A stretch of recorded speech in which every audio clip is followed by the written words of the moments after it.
আজকে বানাচ্ছি নিরামিষ খিচুড়ি। সরষের তেল, জিরে, শুকনো লঙ্কা, সামান্য একটু হিং ফোড়ন দিয়ে সব রকমের সবজি, আন্দাজ মতো নুন, হলুদ, কাঁচা লঙ্কা, আদা বাটা, 2 চামচ জিরে গুঁড়ো, এরপর আধা চামচ সবজি মশলা দিয়ে সবজিটা ভাজা ভাজা হয়ে গেলে তার মধ্যে দিয়ে দেবো টমেটো, মটরশুঁটি, ভিজিয়ে রাখা গোবিন্দভোগ চাল 1 বাটি,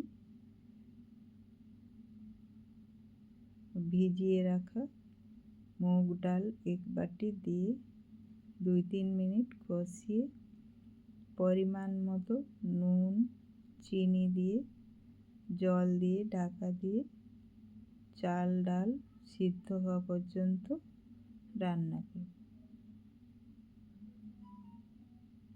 ব্যাস রেডি হয়ে গেল নিরামিষ খিচুড়ি।